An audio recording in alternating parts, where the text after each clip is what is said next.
I have no issues with your pronunciation. Aloof fool is all good. Aloof fool. I guess it is double F. That makes sense. Aloof fool. Aloof fool makes it a little bit harder to pronounce it though. Aloof fool just goes very smooth, you know. Yeah. It sounds a little bit. Yeah, I like that. Sounds like a delicious breakfast meal, and I'm having aloofals for breakfast. So, Wukong Gaming taking us to Battlefield of Eternity, a 75% win rate map for CE, and I believe that one loss was to E-Star. It was. Actually, it was. And you know when that happened? When they faced the Alrek.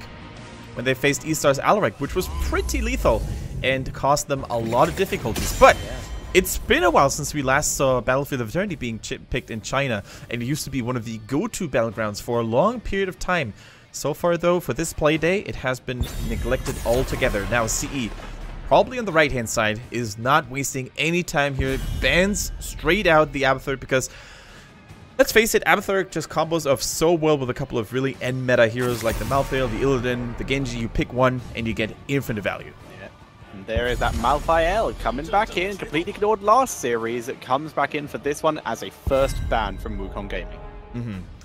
Now, Malthael, of course, probably his strongest battleground by far. Like, if you saw a couple of the European games and NA games last weekend, then you saw how much HP Malthael is able to shred. Simply all by himself, thanks to his passive, thanks to percentage damage. It's just insane, and you don't want to deal with that.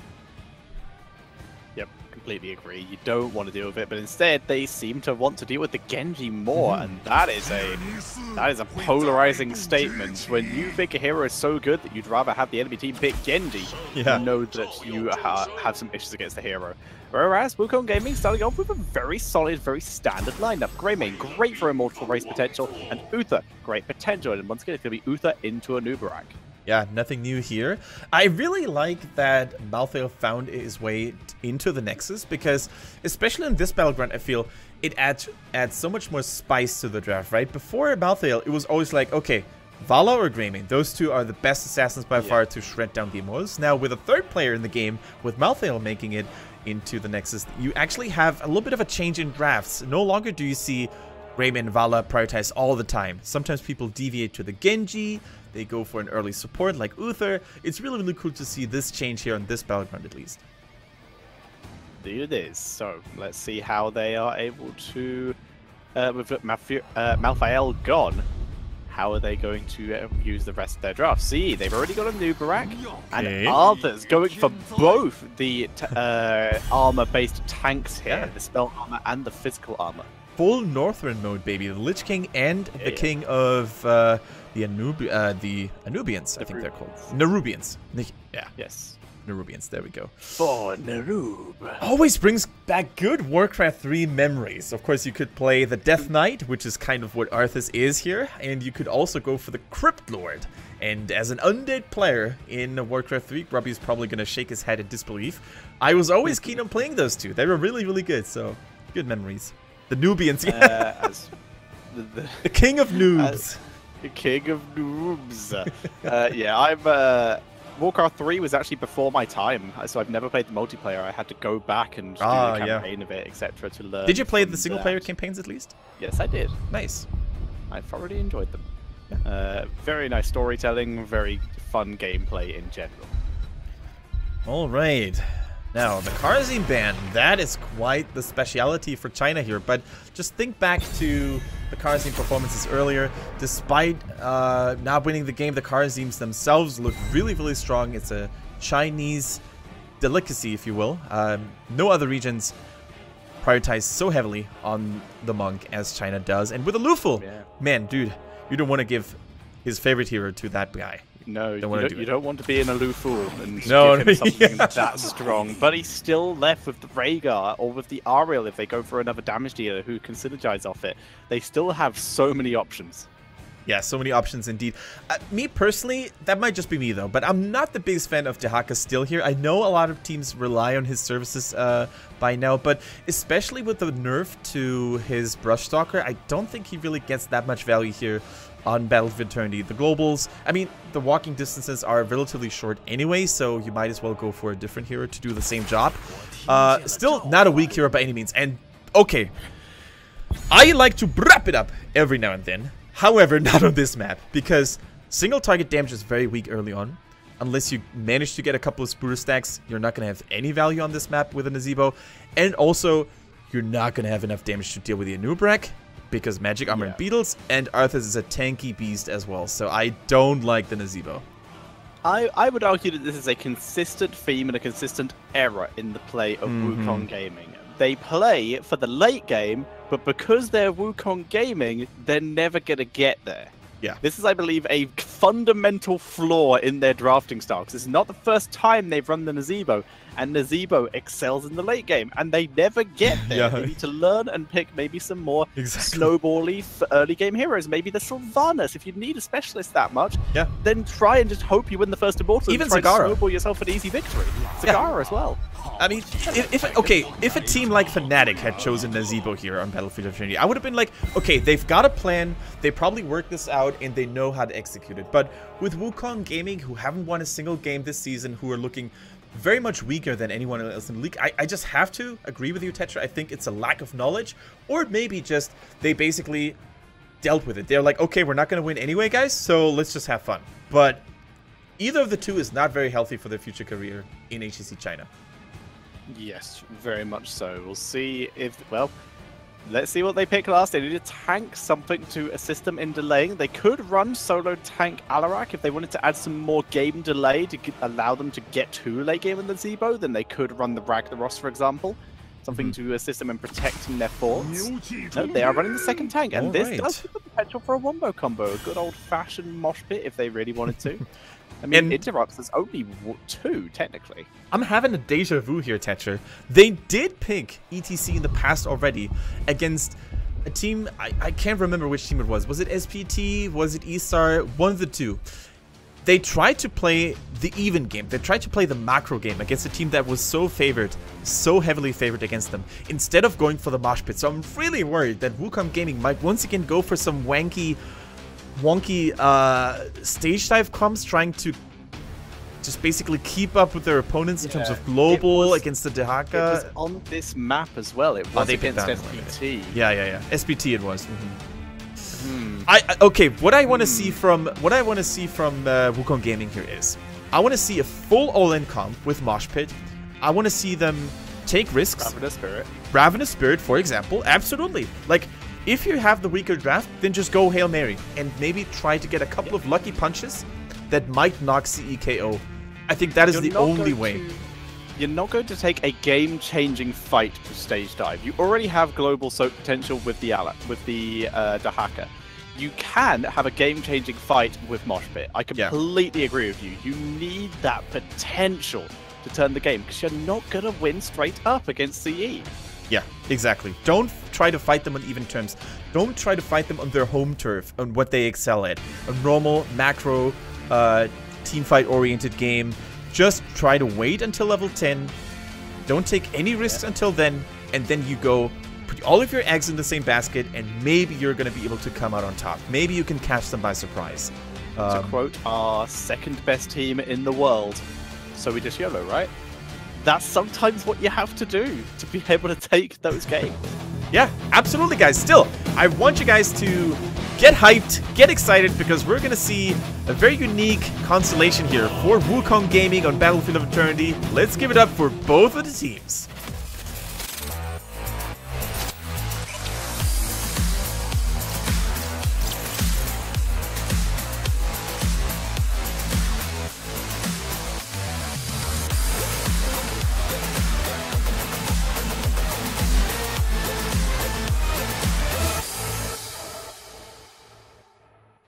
Wukong Gaming on the left-hand side, considered to be the big underdog. Not a single Chinese analyst and not even Tetra and Kendrick could give them benefit of the doubt. No one is giving them a map, but let's see what they can do.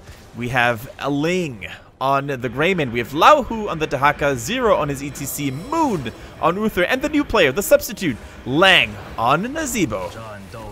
Whereas on the right-hand side, our current Chinese champions challenge everything, with Alufu playing the Rhaegar Wind on the Anubrak, KTY on Tychus, Paradise on Arthas, and Zhu Yu on the Genji.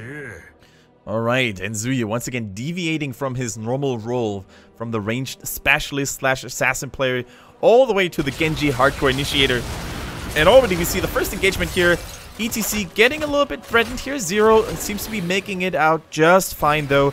No first blood for now. Yep, no first blood for now. Zuyu harassing.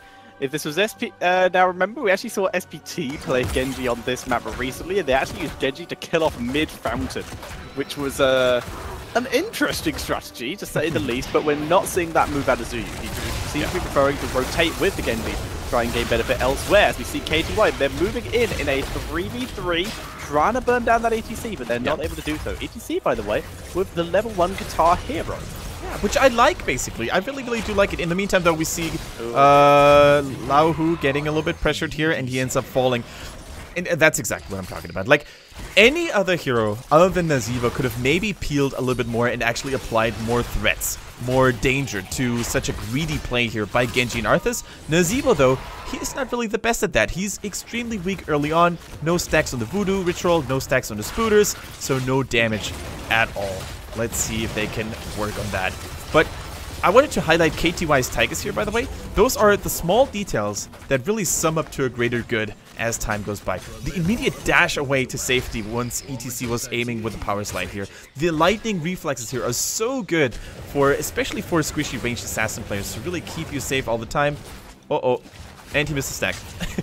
That's a small mistake, right? Nobody's really going to fault him for that. But that just shows how many fields of work they need to do. They just need to improve in so many sectors, Wukong Gaming. Oh. Those little mistakes as well, they up KTY, getting a little bit of harassment. He's easily able to pull back out of danger. Walks into the Immortal stun though, but he's not even needed to finish off that ETC there. They're looking for the Nazeebo as well. Can they lock him down? No, they can't. Nice use of the zombie wall. A little bit a little bit of a miscommunication here between Paradise and Zhuyi, I think, because in my opinion, Arthas was going for the right target. Nazeebo was way easier to kill there than the Greymane, and was also lower in HP, I believe. So, Zhuyi with a little bit of a hiccup. Let's hope that this is not going to set up, because that's exactly what Wukong Gaming needs. Like, if C is having a bad day, if they're getting a little bit cocky and overzealous, they can capitalize so hard on those mistakes. Saw a 3-man attempt to kill Wind there, was unable to do so. KTY getting the 3-man grenade and demounting most of them. That is exceptionally annoying, as Genji continues with the Shuriken poke to try and continue working this Immortal down. But in the meantime, Greymane's actually racing against them. Really solid, and the Immortal Stun also hits a Noobrek. He's getting chain locked down here. Wind in trouble, surrounded by Wukong Gaming members, but there's not enough damage, unfortunately. Greymane was doing the Immortal, and, well, that's two. Yeah, it's going to be almost equal, actually, in terms of Immortal health, but the difference is CE just got 6 kills to 1 in the first 3 minutes of this game, and are now, with a numbers advantage, going to win this Immortal race. Yeah, only Greymane at the Red Immortal still. There's only so much Ailing can do, of course. He tried his best. He did a good job. Once again, if there hadn't been a Nazeebo, but maybe someone like, let's say, a Li Ming or a Jaina, a KT, any other mage, basically, even that Anubrek might have fallen, but Nazeebo's damage is slow to begin with, and thanks to the Nerubian armor, that slow and pokey damage is going to get diminished even more. Now, CE, they're on the move here. Only KTY currently supporting this push. Arthas holding the top lane, and Genji trying to maybe set up a flank. The surprise Wind coming in, stunning up Moon. Genji also coming in, like you said. Once again, this is a very early game Immortal with not a huge amount of shields, so that isn't going to get too much value. But CE still gaining XP from this, getting themselves further and further ahead.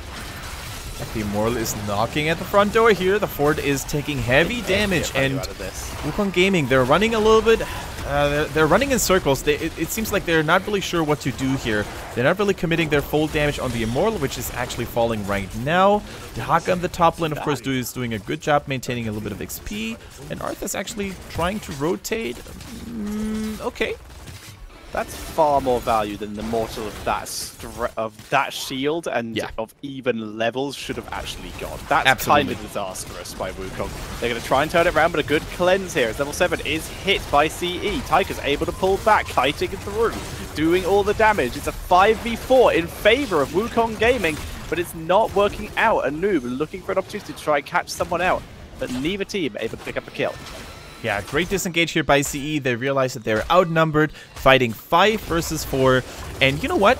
Arthas, in the meantime, is going to be like, oh, I got this. I'm going to take down the towers. I'm going to provide you guys with more XP. So just don't commit too heavily. And Genji, Juryu, of course, is going to focus and poke that one down. The grenade from Tyke is also helping out here. So this should be a gone for it. Now, level 7 available, though.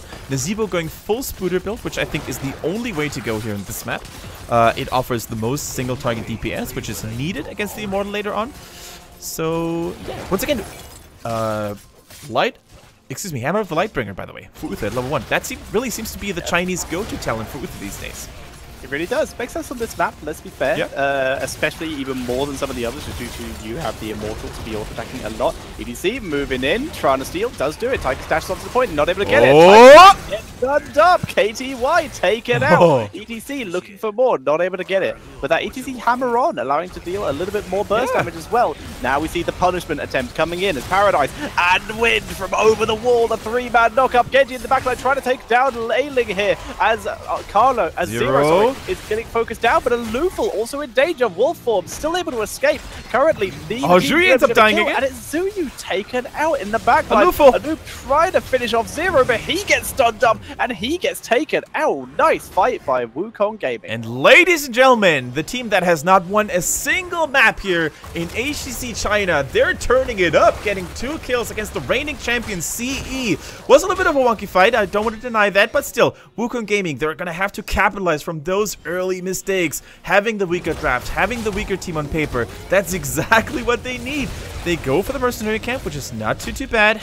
They're using a little bit of time here, which they could have used with a numbers advantage, but still, taking the mercenary camp is going to distract CE a little bit, and they still haven't taken any damage on their Immortals, so they're all good to go. Really, really solid burrow also from Lao Hu. Great timing. Indeed. Very nicely done indeed, assisting with his team here. Paradise getting stuck. Oh, zombie wall. Fortitude delaying his death nice. a little bit. Is it going to be enough? He's trapped against the wall. He goes down. A noob comes in to try and get the turnaround kill as they focus down ETC, and nicely done. Now, Wedge CE are actually synergizing together, as you can see them trying to take down A-Ling here with the Dragon Blade, and down he goes. Can they get a do 2? Yes, they can. 1 more in the cocoon. Can they make it 4? Yes, they can. Nicely done. And Genji gets a quest reward. But when they actually synergize like this, they make Wukong look absolutely Bronze League. But Wukong, they're getting some fights. And it's such a weird, inconsistent scenario of some of Wukong looking like a super professional team who could compete with CE, and CE go, no. What happened in the last fight? You didn't see that. That didn't happen at all. And just coming back in, turning it around again. And this is exactly what we talked about earlier. A nice flank, a nice bait by KTY. He's a Tychus, and he is not going to die that easily just from a Nazeebo and a Dehaka alone here. And his teammates rushed to his aid, destroyed Wukong Gaming here. It's once again a 3 versus 5 situation. Paradise is zoning out the Mighty Cow as well, and looks like they're gonna get a 100% shield and HP Immortal. And that's exactly what is also a little bit of a difference here, right?